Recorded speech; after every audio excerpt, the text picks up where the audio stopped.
guys, I'm Will. This is actually my first time talking at GDC. I feel like it's kind of fitting that it's the failure workshop. And I'm also really excited to be up here. Adam was one of the first people I looked up to when I was making games. We were making Flash games years ago, so that's pretty cool and fitting as well. So instead of rather like talking to you guys and explaining the game exactly, I have like a little bit of a different presentation. It's kind of inspired by the retrograde Postmortem, which I found was like really cool. So I'm going to show you a quick trailer of the game, then I'll get into the talk. It's called Intake, by the way, and it is the game that launched.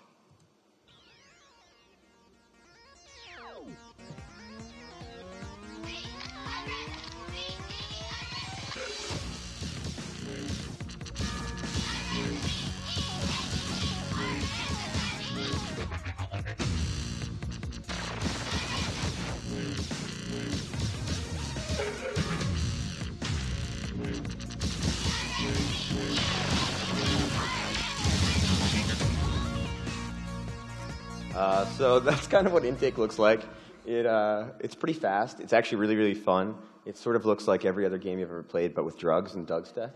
But the game actually came out really well. It was not a financial success, which is the thing I'm kind of going to talk about a little bit. But one of the successes that was great is I love the trailer. Kurt Gardner did it. He's in the audience here, so thank you, Kurt.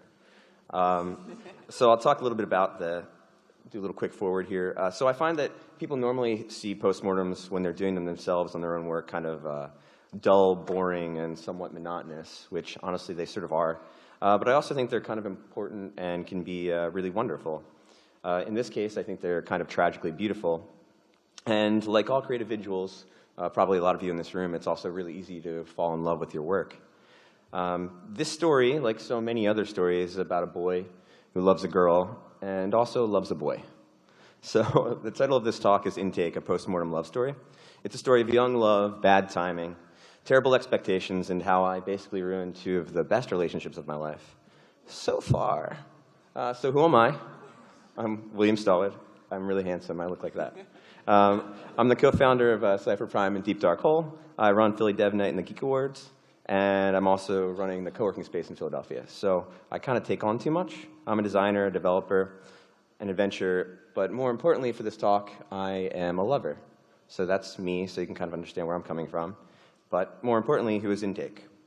Well, that's the logo. Yeah. So I find that Intake is kind of minimalist and sexy. And she has a really amazing voice. I kind of love dubstep. I also think she's kind of old school in an arcadey way, which is sort of special to me. And she's very challenging. The old version is nowhere near as challenging as this new version. And she sort of has a split personality complex and seems to like drugs, which is kind of a pain in the ass.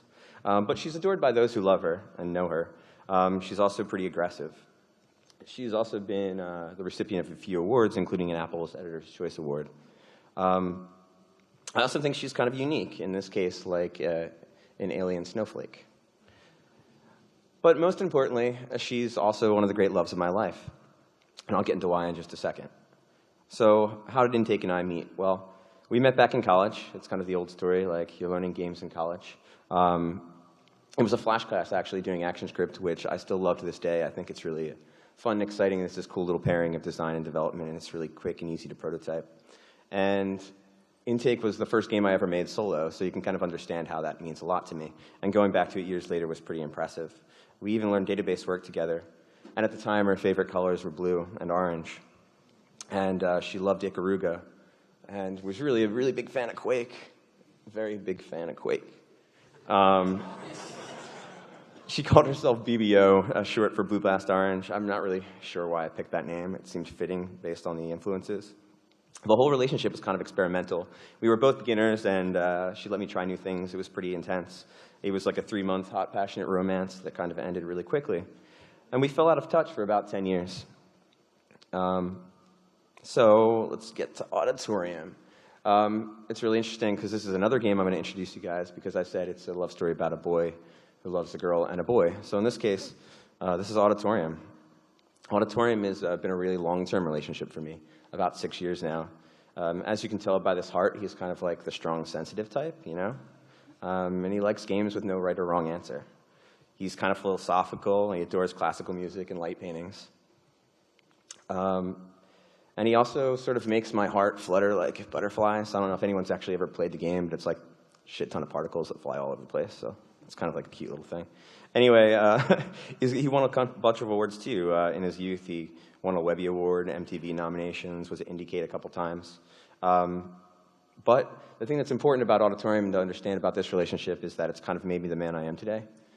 In this picture, you can tell it's mostly bald. But I do owe a lot of myself to him. In fact, Cipher Prime, my company of 6 years, is pretty much founded entirely on this relationship with Auditorium.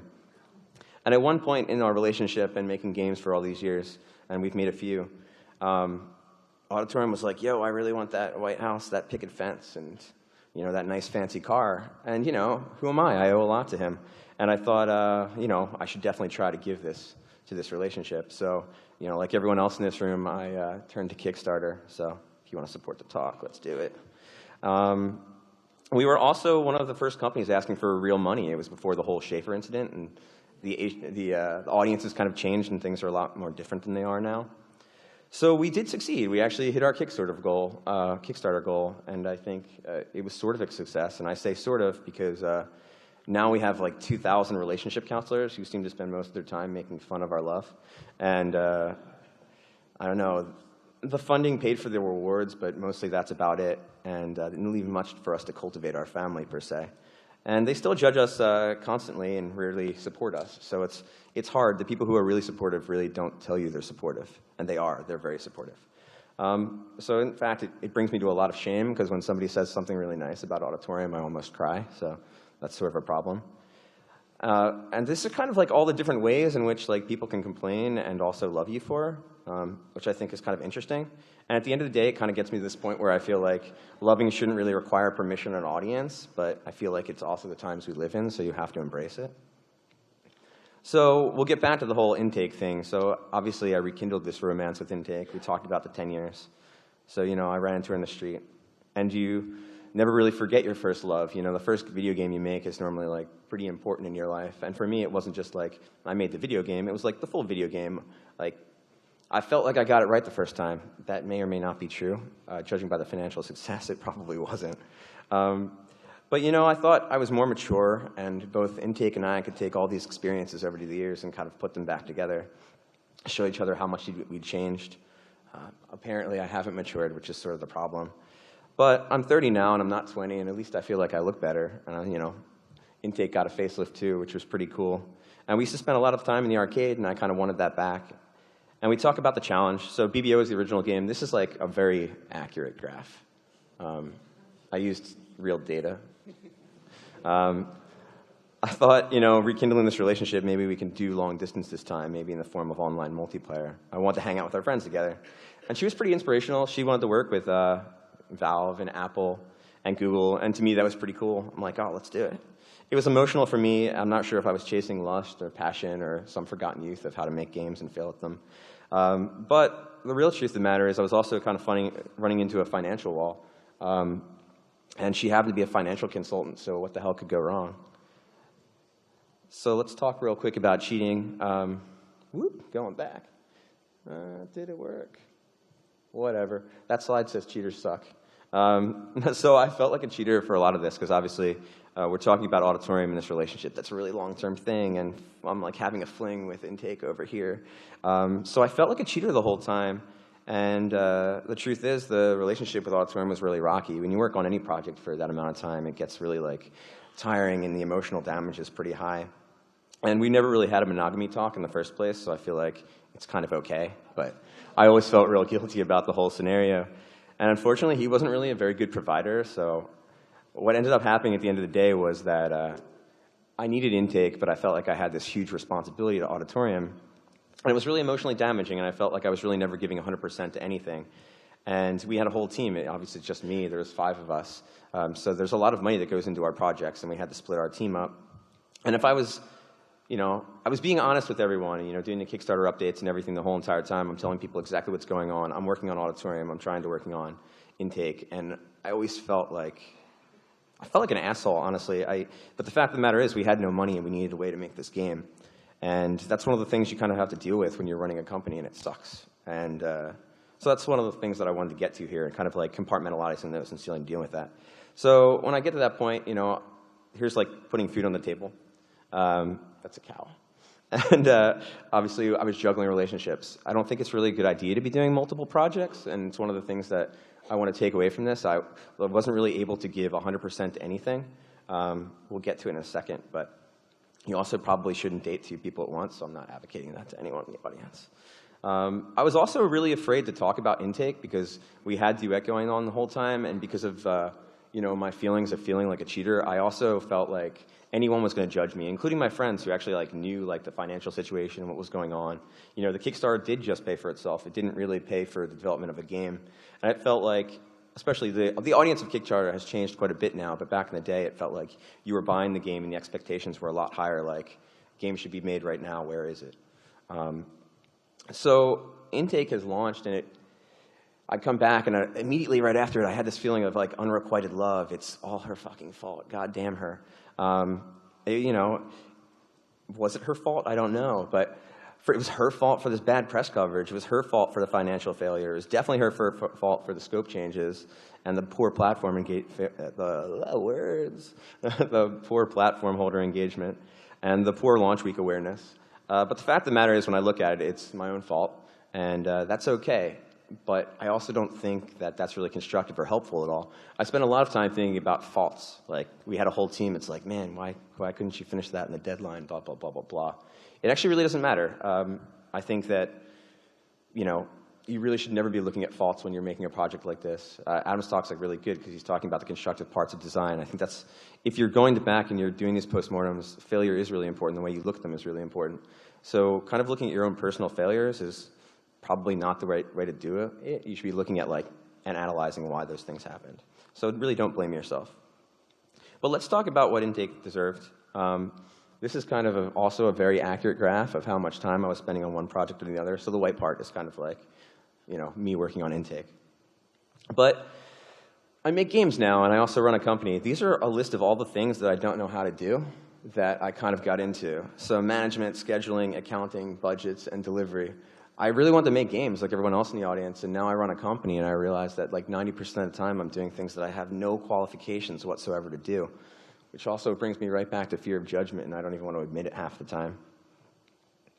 But at the end of the day, relationships are about communication, and I sort of lost scope of these are the things I needed from intake, and this is what she needed from me. So I didn't really help her achieve her goals, and I set unrealistic expectations, very much like this unicorn who I'd like to meet. But it gets me to kind of this point. This is something my friend said to me, and he heard it in another talk from somebody in a completely different medium. Dedication is not motivation.